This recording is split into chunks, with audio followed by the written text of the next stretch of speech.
aku akhir-akhir ini banyak mikir tentang soal hidup. Emang rasanya itu hidup itu lebih dari sekedar rutinitas biasa, bro. Emang kamu pernah nggak sampai kemikiran begitu? Kadang-kadang sih. Kenapa emang?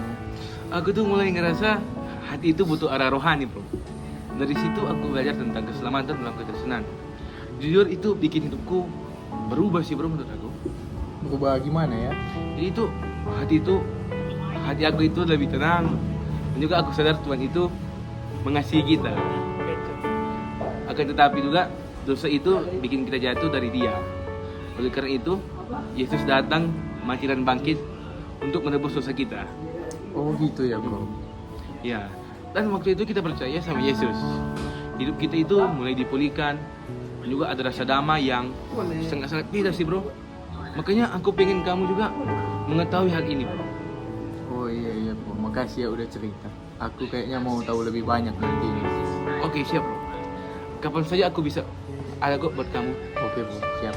Jadi, bro, keselamatan adalah inti dari seluruh kabar baik yang disampaikan Allah kepada manusia, dan juga menjadi pusat dari rencana besarnya sejak awal penciptaan.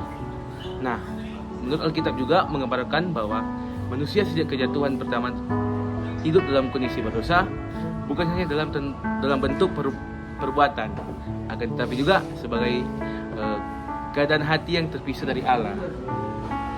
Dan juga dosa itu membuat manusia dapat hilang arah, bro, dari Allah, menanggung rasa bersalah, dan juga kebingungan mengenai makna hidup. Dan juga lebih dalam lagi, dosa itu menciptakan jurang besar yang tidak dapat dijembatani oleh usaha manusia apapun. Bukan hanya ritual saja ataupun disiplin moral yang mampu menghapus dosa kita, juga atau memulihkan hubungan manusia dengan penciptanya.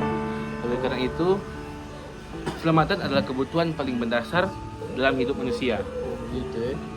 Namun juga dalam kasih yang besar, Yesus itu membiarkan manusia itu hilang sepanjang sejarah Alkitab. Bahwa Allah sendiri yang mengambil inisiatif untuk mencari manusia, bukan sebaliknya. Itu, bro. Dan juga Ia bukan hanya membiarkan ciptaannya tenggelam dalam kebinasan rohani, akan tetapi juga merancang jalan keselamatan yang sempurna. Rencana itu mencapai puncaknya.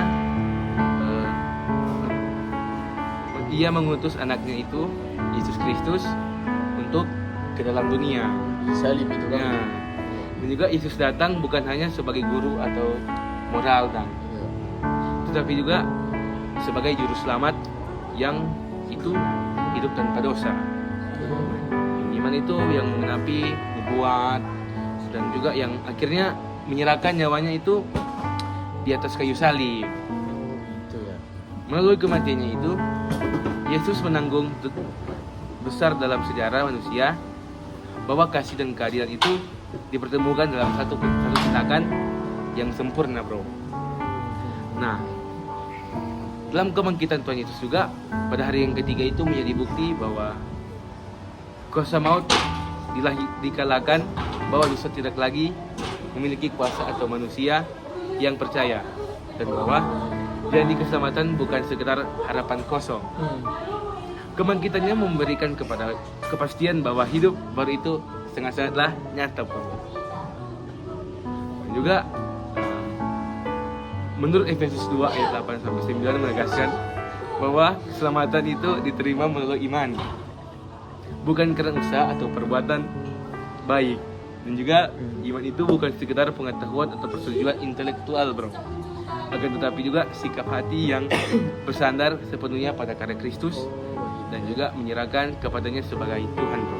Itu Ya bro, sudah terbuka pikiran saya mengenai Alkitab dan kekristenan. Makasih banyak ya bro.